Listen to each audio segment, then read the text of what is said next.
देखिएगा, आज मैं इस सीरीज का सेकंड पार्ट लेकर आया हूं और इस सवाल को हल करने जा रहा हूं। दिया हुआ एक सवाल, दो लगातार विषम संख्याओं का मसा होता है। तो आप पहले से जानते होंगे कि विषम संख्या उसे कहते हैं जिस संख्या में दो से पूरा पूरा भाग न लग सके। तो यहां कह रहा है कि दो विषम संख्याओं का मसा, तो दो विषम संख्याओं का मसा हमेशा एक होता है। ठीक है, जैसे कि मान लीजिए दो विषम संख्या हम लेते हैं यहाँ पे 3 और 5 को, और कुछ ले सकते हैं। अगर इसको हम मसा निकालते हैं इसका, तो हमेशा एक ही आएगा। जैसे देखिए 3 एकम 3, 5 में से 3 गया तो 2 आ गया। अब इस 2 को घेरेंगे, 3 इस जो जिससे भाग दिए थे उसको यहाँ लिखेंगे, इसमें भाग देंगे तो 2 एकम 2। फिर इसको घटाएंगे, 1 आएगा, 1 को घेरेंगे, फिर जिससे भाग दिए थे उसको लिखेंगे, उसमें भी भाग देंगे।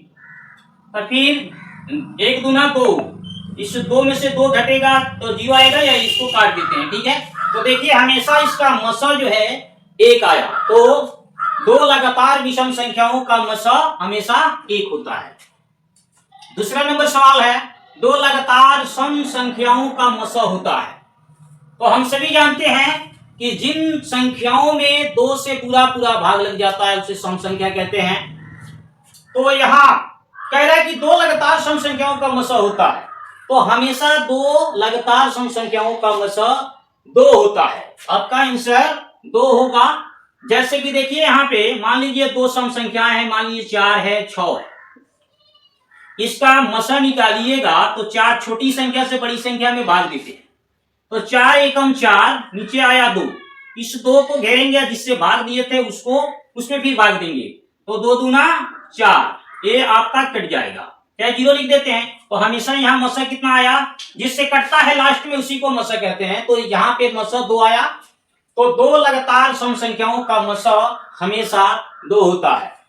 3 नंबर सवाल है, दो लगातार अभाज्य संख्याओं का मसा होता है। तो दो अभाज्य संख्या कहते किसे हैं, तो वैसी संख्या जिसमें एक से भाग लगे और न तो उसी संख्या से भाग लगे। आपका सबसे छोटा अभाज्य संख्या जो होगा 2 होगा। और देखिए जैसे 2 में इसको या तो 1 से भागे लगेगा, नहीं तो 2 से ही लगेगा। 3 को देखिए, या तो 1 से लगेगा ना तो 3 से लगेगा। इस तरह बहुत सारे अभाज्य संख्या हैं, जैसे 5 है, 7 है, 11 है। 9 अभाज्य संख्या नहीं है, 11 है, 13 है, इस तरह से बहुत सारे हैं। वैसी संख्या जिसमें 1 से भाग लगे, नहीं तो उसी संख्या से भाग लगे, उसे अभाज्य संख्या कहते हैं। जैसे 5 में 1 से भाग लगे तो 5 से, 7 में 1 से लगेगा नहीं तो 7 से, 11 में 1 से लगेगा नहीं तो 11 से ही लगेगा, 13 में 1 से लगेगा नहीं तो 13 ही से ही लगेगा। तो दो लगातार अभाज्य संख्याओं का मसा हमेशा 1 होता है। जैसे आप निकाल के देख लीजिए, 5 और 7 अभाज्य संख्या है। तो 5 से हम 7 में अगर इसका मसा निकालते हैं तो 5 एकम 5, 7 में से 5 गया 2, इसको घेरेंगे, इससे भाग दिए तो फिर इसमें हम भाग देंगे। तो 2 दूना 4, घटा 1, 5 में से 4 घटाएंगे 1 आएगा, 1 को घेरेंगे, जिससे भाग दिए तो फिर उसमें भाग देंगे। तो 1 दूना 2, लास्ट में कटा हमारा 1 से। तो इसका दो लगातार अवयव संख्याओं का मसा हमेशा 1 होता है। तो आपका आंसर 1 नंबर का होगा, ए नंबर का होगा। अब चौथा सवाल है, सबसे छोटी प्राकृत संख्या। तो हम सभी जानते हैं कि प्राकृत संख्या जो होती है 1 से शुरू होती है, इसलिए सबसे छोटी प्राकृत संख्या हमारी 1 होगी, यानी बी नंबर इसमें सही होगा। 5वां सवाल है, सबसे छोटी पूर्ण संख्या कौन है।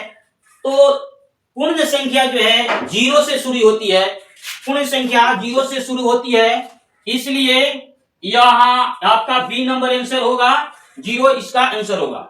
सबसे छोटी अभाज्य संख्या, अभाज्य संख्या जानते हैं कि हम दो ऐसी संख्या जिसमें 1 से भाग लगे या नहीं तो उसी से लगे, तो वह अभाज्य संख्या होती है। तो 2 ही एक ऐसी संख्या सबसे छोटी जिसमें 1 से भाग लगेगा और नहीं तो उसी से भाग लगेगा, इसलिए सबसे छोटी अभाज्य संख्या हमारी 2 होगी। 7वां सवाल है, मात्र एक सम अभाज्य संख्या कौन है। तो पूरी अभाज्य संख्या लगभग विषम संख्या होती है, 1 2 ही एक ऐसी संख्या है जो सम अभाज्य संख्या है, इसलिए आपका आंसर सी होगा, यानी 2। 8 नंबर का क्वेश्चन है, सबसे छोटी भाज्य संख्या कौन होती है? तो सबसे छोटी भाज्य संख्या आपका 4 होती है। क्यों? क्योंकि भाज्य संख्या उसको कहते हैं जिसमें उस एक से भी भाग लगे, उससे भी भाग लगे और किसी दूसरी तीसरी से भी भाग लग जाए।